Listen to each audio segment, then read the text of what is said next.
Hello everybody, Namaste. Grade 12 Subject English Unit 6 यानेरी direct indirect questions को कुरा गरिएको छ। यो ग्रेड 12 को लागि मात्र होइन, सबैको लागि नै अत्यन्त उपयोगी लेसन हो। Now let's see the lesson.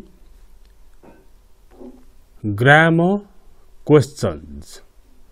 Questions पनि यहाँ हेर्नुहोस् त। English has several types of questions. Yes/no questions, WH questions, choice questions, tag questions, and indirect questions. यसरी विभिन्न खालको क्वेश्चन्सहरु हुन्छन्। अब look at the following questions and say what type of questions they are. Okay? यी कस्ता प्रकारका question हुन् त? yes no हुन् कि WH हुन् कि tag question, choice question, indirect question कस्तो खालको हुन् बताऊ भनेको छ। Do you like this country? यो yes no क्वेश्चन नै हो। Okay? Where is she from? यो WH बाट सुरु हुने, हाउ बाट सुरु हुने क्वेश्चनहरु WH क्वेश्चन हुन्छन्। त्यसो हुँदा WH क्वेश्चन भयो। How many eggs do we need for this cake? हामीलाई यो केक को लागि कतिवटा एग चाहिन्छ? यो WH क्वेश्चन छ। Which children are playing in the yard? WH question छ। यार्ड भनेको आँगन भयो। अब does she like ice cream or sweets? यानेरी चुज गर्नलाई अप्सन दिएको छ, आइसक्रिम और स्वीट्स। यस्तो क्वेश्चनलाई चोइस क्वेश्चन भनिन्छ। She sent him an invitation. Didn't she? यो ट्याग क्वेश्चन नै हो। क्वेश्चन ट्याग अथवा ट्याग क्वेश्चन भन्छौं हामी। Could you tell me if the doctor is available? Indirect question हो। Is the doctor available? भनेको डाइरेक्ट भयो। Could you tell me if the doctor is available? भनेको indirect question भयो। कहिले could you tell me? कहिले do you know? कहिले may I know? आदि इत्यादि बनाएर इन्डाइरेक्ट क्वेश्चनहरु बनाइछ। यहाँ could you tell me छ, यहाँ do you know छ, कुनैमा may I know भन्ने पनि हुन्छ, कुनैमा can you tell me भन्ने पनि हुन्छ। यस्तो खालको नेचर भएका क्वेश्चनहरु इन्डाइरेक्ट क्वेश्चनहरु हुन्। अनि do you know how tall they are? यो चाहिँ इन्डाइरेक्ट क्वेश्चन नै हो। यसको yes no क्वेश्चन त यसको WH क्वेश्चन बनाउनु पर्यो भने how tall are they हुने थियो। तर do you know how tall they are भनेको चाहिँ इन्डाइरेक्ट क्वेश्चन नै हो। यसमा तपाई अझ बुझ्न चाहनुहुन्छ भने where does Ram live? Ram कहाँ बस्छ भनेको WH क्वेश्चन हो। तर do you know where Ram lives भन्न थाल्यो भने इन्डाइरेक्ट क्वेश्चन हुन्छ। ओके, अब द बेस्ट प्रिपरेसनमा डाइरेक्ट र इन्डाइरेक्ट क्वेश्चनको राम्रो भिडियोहरु अपलोड गरिसकेको छ। तपाईलाई आवश्यक पर्यो भने कमेन्ट बक्समा भन्नुहोस्, म लिंक राखिदिने छु।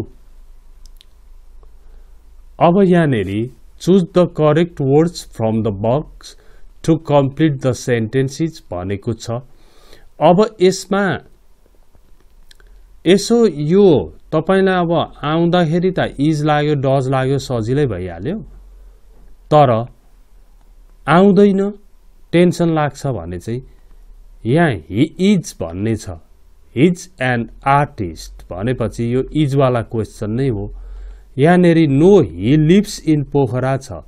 जब भबमा एसएस लागेको देख्नुहुन्छ त्यसको क्वेसन त डजवाला नै हुन्छ। अनि यहाँ V2 देख्ने बित्तिकै यता डिड हुन्छ, यहाँ V1 देख्ने बित्तिकै यता डु छ। ओके, अनि they went there after school भनेको छ नि, यहाँ V2 छ, V2 भएपछि डिड आयो। अनि यहाँ आइएम छ, अनि हामीले यु भन्दाखेरि आर यु भन्नु पर्यो। आर यु को आन्सर नि आइएम हुन्छ नि। Where are you from, I am from भन्छौँ। अनि can you speak Chinese, just a little छ। Where did you grow of, यहाँ डिड नै where did you grow of ठिक छ। I grow up in Okhaldhunga भनेको छ। यहाँ इज लाग्यो, यहाँ डज, यहाँ डिड लाग्यो, यहाँ डु लाग्यो, यहाँ डिड लाग्यो, यहाँ यु क्यान वेयरको प्रयोग भएको छ। यो त्यस्तो डिफिकल्ट छ जस्तो पनि लाग्दैन। ओके, अब यहाँ हेर्नुहोस्, make WH questions so that the words in bold become the answer.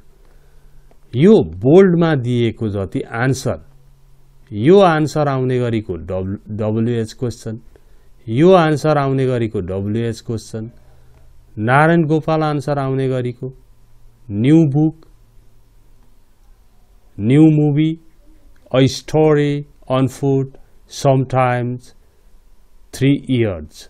यसरी यिनीहरू आन्सर आउने गरी क्वेश्चन बनाउनु पर्ने छ। अब यसको सबै मैले अर्को स्लाइडमा बनाइदिएकै छु, अहिले देखाउँछु। त्यो भन्दा पहिला तपाईं यहाँ एस देखेपछि डज क्वेश्चन बनाउनुहोस्। ओके, अनि यहाँनेरि मेड V2 देख्ने बित्तिकै डिड क्वेश्चन बनाउनुहोस्।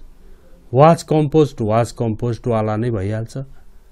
लुकिङ फर, आइएम भने जस्तो आरयु वाला बनाउने होला।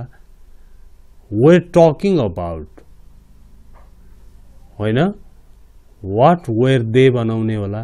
गट भनेपछि डिड क्वेश्चन, गोज भनेपछि डज क्वेश्चन नै हुन्छ।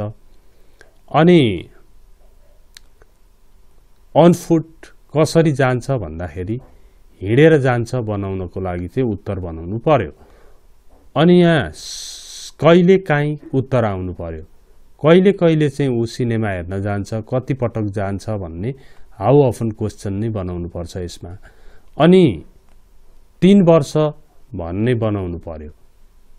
3 वर्षदेखि, कहिलेदेखि भन्ने क्वेश्चन बनाउनु पर्यो। अब यसको कस्तो हुन्छ त एकपल्ट हेरौँ।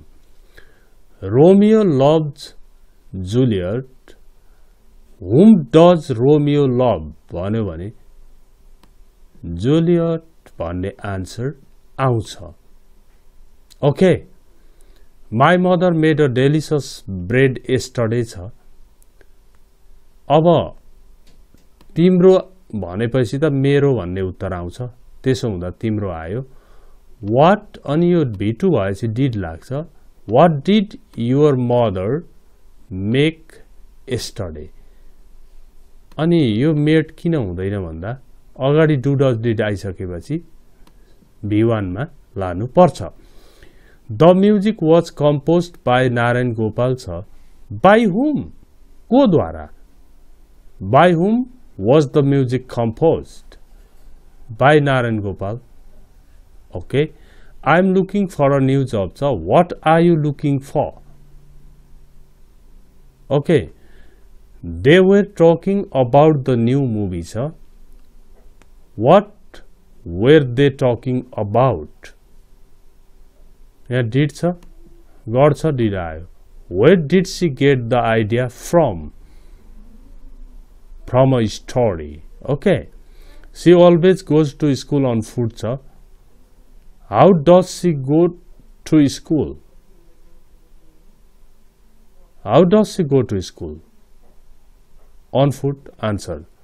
C sometimes goes to the cinema.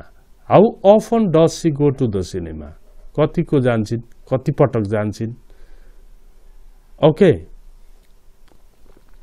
They have been waiting for 3 years. How long have they been waiting? Okay. How long have they been waiting?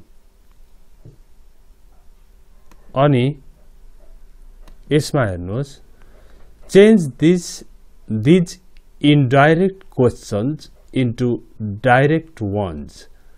yes no बनाऊ पनि भनेको छैन, WH पनि भनेको छैन, डाइरेक्ट क्वेशन बनाऊ भनेको छ। अब यी इनडाइरेक्ट क्वेशनहरुको नेचर हेर्नुहोस् है, चिन्ने तरिका। Could you tell me? I am longing. Do you have any idea?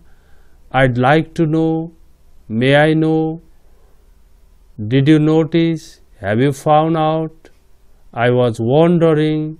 Would you tell us? Do you remember? यस्तैबाट सुरु हुन्छन् इनडाइरेक्ट क्वेशनहरु। यी सबै इनडाइरेक्ट क्वेशनहरु हुन्। अब डाइरेक्ट क्वेशन यिनीहरुको कसरी बनाउने भन्दाखेरि, Could you tell me where the market street is? भनेको छ नि।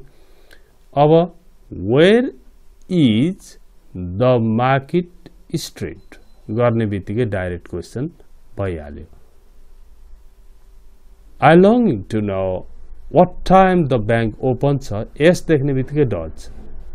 What time does the bank open हुने भयो नि त। अर्को स्लाइडमा छ सबै आन्सरहरु। Do you have any idea how he's managed to get in shape so quickly? भनिया छ। अब How has he managed to get in shape so quickly भन्ने क्वेशन बनाउनु पर्यो। ओके, यहाँ yes देख्ने बित्तिकै डज क्वेशन बन्छ यसमा। र यिनीहरुको सबै क्वेशनहरु त यहाँ बनाइराखेको छ। Where is the market street? What time does the bank open?